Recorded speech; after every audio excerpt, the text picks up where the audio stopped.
Hey guys, welcome back to yet another episode here at O.A.R. And today, as you can tell, I finally got someone to help with the camera. Go ahead and wave hi. Or that. Anyways, so we have help in here today. Not because, well, I need too much help. But I do need a lot of help. Because Lilith decided to shed. And there's no cleaning that by myself. And look at her. She is already in a very defensive mood. So we're going to take our time with this. Yeah. You go ahead and stay back there while I try to get her out.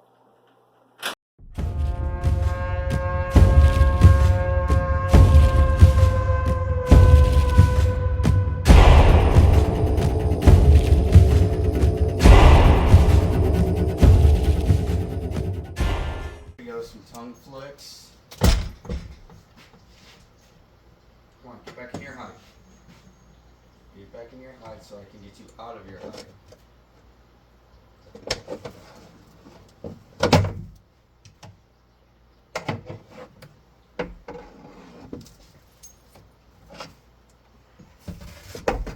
I know, girl.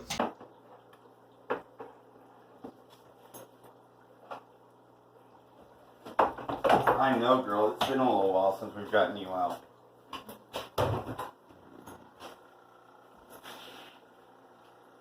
Where's your head at? Where's your head at?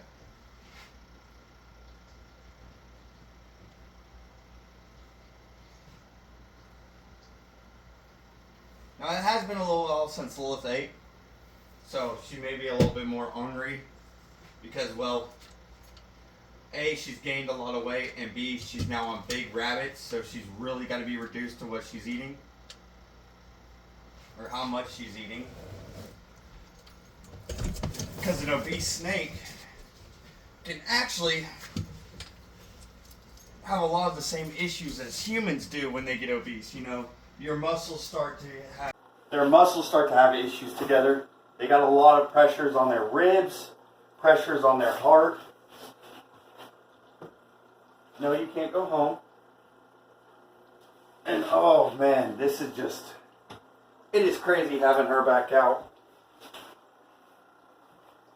Luckily she is in a lot better mood than I was predicting she'd be in. But look at just how much snake this is. I mean, God. That is a lot of snake right there. Hi, girl. Just look at that.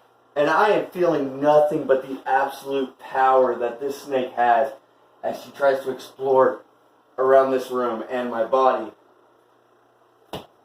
And I mean, oh, she ain't even trying to coil me. If this snake wanted me gone, oh, there wouldn't be much I could do without help. No, you can't go home yet. You got to get a bath to make sure that all of your shed came off. And so we can get all the shit out of your clothes. And you're trying to take off my shoe again. I don't know if you can see this. Look at the iridescence, especially right where the sunlight hits her. It might be hard to see on camera, but that beautiful iridescence is what you want to see in a snake. An iridescent shine is a great sign that your snake is actually very healthy. And it's a good thing that Lilith is. Pause it real quick. And isn't it crazy just seeing a snake this big just explore a room? Could you imagine if this was you? I know a lot of my followers don't actually like reptiles. So I'm pretty sure if you saw this, you'd be crapping yourself right about now. And me, oh, I love it. Oh, there's nothing I wouldn't trade this for any experience else in the world right now.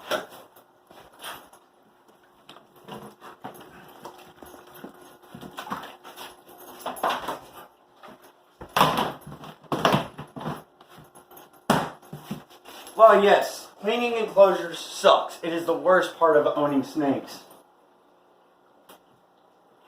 I wouldn't trade any of this for anything. I absolutely love these animals. And oh, you have no idea the privilege it is when you take a big snake like Lilith and you get to experience all that power by yourself. I almost have an adrenaline rush just from dealing with her, picking her up. Well, obviously we moved things outside. Reason being is, these big snakes don't get to stretch out much. I can't remember the last time I let Lilith fully stretch out. So, hi big girl. They don't get to experience a lot of natural UVB. They don't get to stretch out that much. So, I think today being the big snake videos, we're going to let all the snakes stretch out a little today. And with Lilith being the first one we got out,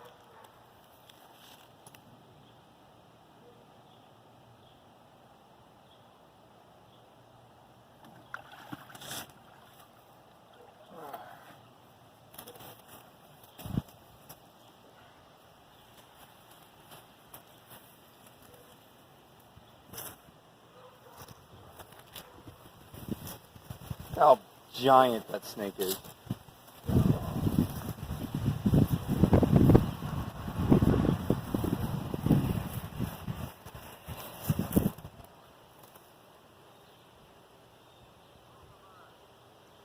Now, Lilith may have only experienced outside one time in her life, and I think that was when we first moved here a year ago. So this is her first time ever getting to really explore the great outdoors. So right now it might even be a sensory overload for her.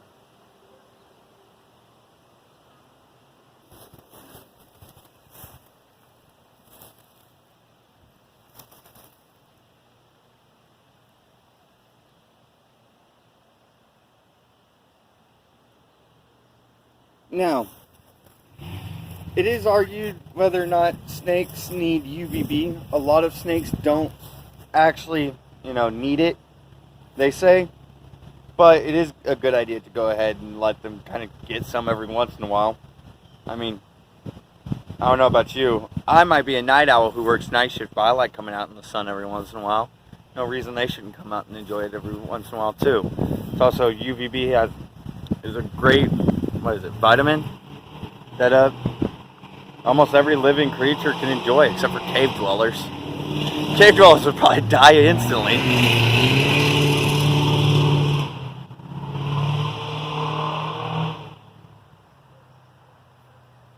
Those big ass tongue flicks. Very curious. Alright, you're good to stop the recording. So no one really gets to see Lilith for how big she is, right? Let's go ahead and stretch this big girl out, why don't we? I mean, she's not fully stretched out, but I mean, just look at that. Her tail even goes past my head still. Absolutely massive snake. And I'm no slouch. I'm 5'9". I mean, yeah, that's not a giant, but this snake is at least twice my size. Massive girl. Now, female reticulated pythons are in competition for being the longest snake on the planet. They are in competition with both anacondas, and I believe there have been a few instances of Burmese pythons claiming to be as big as retics. Now, out of the big snakes, retics are actually the lightest of all of them, but they do get, I believe the current record is for a reticulated python at about 23 feet long to 27. I don't remember. It's one of the two. They're absolutely massive snakes. Alright, you're good. Next up on the proverbial chopping block, we got Orion. Now, Orion is very much a slippery tube dude himself who does not like being held. As you can see from the top of his head, his slippery tube dudeness has gotten him injured a time or two while trying to get him out of his enclosure for either tank cleaning or anything else. Luckily today we did it without him getting injured. But it's nice to see that's nice and pink and not bleeding anymore. That's a great sign. I'd much rather see it that color, which means it's just missing scales. And while yes, some of those scales are getting a little decrepit around his head, it's not too bad. I'm not worried about scale rot just yet. but we're definitely going to be keeping an eye on him. I think what's going on is just those scales got extremely damaged, and now it's just waiting for him to lose those scales during the next shed. So I think it's going to be about 3 more sheds before he's got a full headdress again. So it'll be about 6 months, anywhere from 3 to 6 months before he's back to normal, as long as we can keep him from injuring himself again. But we're going to get him out and let him explore, even though it's now shady outside because the sun's going down and someone's getting tired. It's me. I'm getting tired.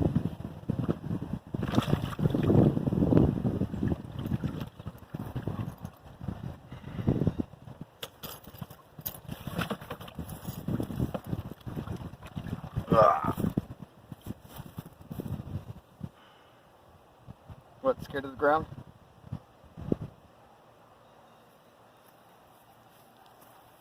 There he goes.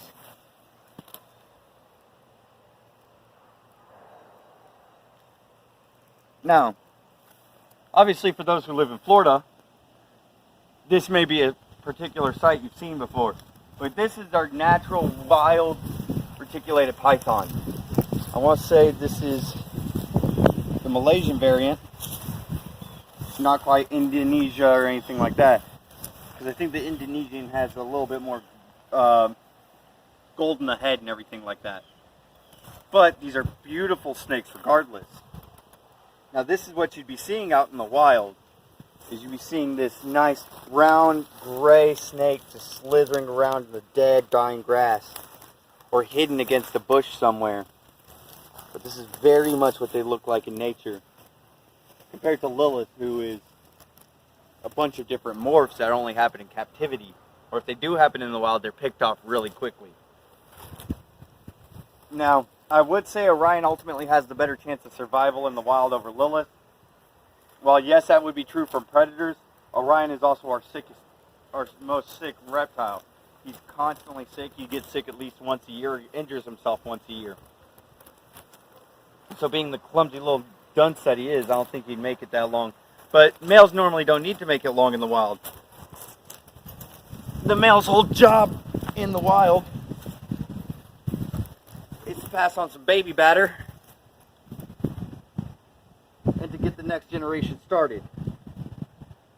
It's the female's job normally. Females in nature who usually last the longest, not because they're raising children, especially in the reptile community, minus crocodilians. Ugh, friction burn from you, boy. But because that female is the one who carries on the next generation more than anyone else. You're talking a male will produce enough baby batter to fertilize about 100 eggs. But it's that female who can lay 100 eggs in a breeding cycle. So she wants to keep going because it's her job to make the population grow and just put numbers out there so that predators can't kill off the species, or in this case humans can't kill off the species. I hate sounding all eco-activist, but that is truly the case over in Indonesia. You got these guys who now live in human places where you now got confrontation of environment versus people. You got big snakes like this crawling in people's attics, living in their basements, crawling into their cars, living in their swimming pools. And ultimately, we humans like to see these things as pets, even though they were here before us. Like, even though I love reptiles, I don't want to see a snake in my yard. Even though I do find it cool, I also don't like seeing them in my yard. So we usually get rid of these guys, and that's either through relocation or by straight up killing them. And in Florida, you got no choice but to kill them. But look at these absolute beautiful animals. Speaking of the population in Florida, I would love to get a time machine and travel like 1,000 years into the future just to see what the population looks like there in 1,000 years. Do they turn greenish? Do they get bigger, smaller? What happens with them there? I would love to find out. And just like Lilith, he's decided he's done. He's ready to go home.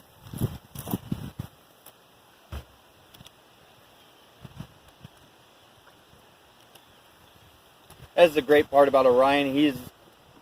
Despite being a male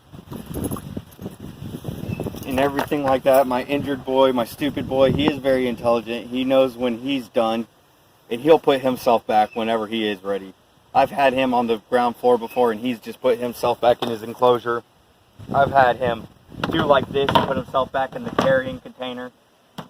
Just because, hey, I'm done. I like to go home. He doesn't like leaving home. As you've seen before, if I try to get him out, he tries to slither away the whole time.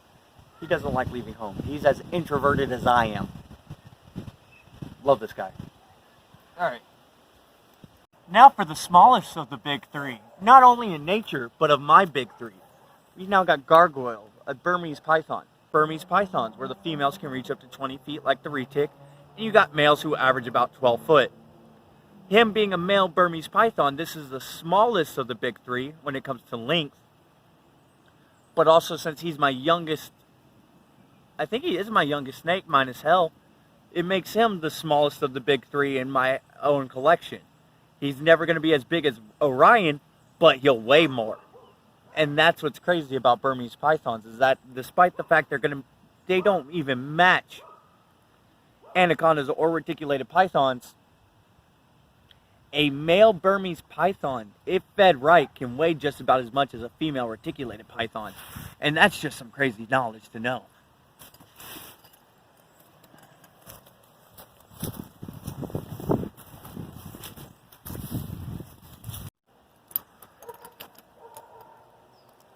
Yeah.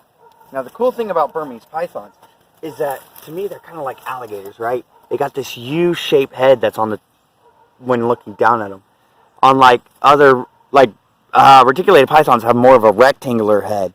While these guys, they got that nice little, almost a V to them, like the venomous snakes do, just nowhere near as bad. Their eyes also sit just a little bit further up front than reticulated pythons. Why? Is because naturally, unlike this dummy, in the wild, Burmese pythons love water. So they'll be sitting there in the water just having their nose and their eyes poking out while the rest of their head's just buried, almost like anacondas, but nowhere near as extreme. These guys are excellent swimmers in the wild. If only I could get him to just actually enjoy water. It might be his size that he doesn't like to swim in his pond, or it could be that he's just one of the few who doesn't like it. He is a very handsome boy. I absolutely love his coloration, even though, like I've said many times in the past, to me the wild Burmese python is the most attractive. However, something that's cool else about Burmese pythons that I can show on a boy like him is, unlike most other snake species, they have spurs. And these spurs are actually vestibular legs, meaning they're legs that no longer work at all. Believe it or not, snakes did evolve from lizards, ultimately not, in the grand scheme of things, not super long ago. And pythons were one of the earliest deviations from lizards. So that's why on some species, you can still see those vestibular legs, like the Burmese python here. You can't see them on retics, and I can't remember if you can see them on ball pythons. But they are absolutely gorgeous to look at, and just look at that patterning. Absolutely love these guys.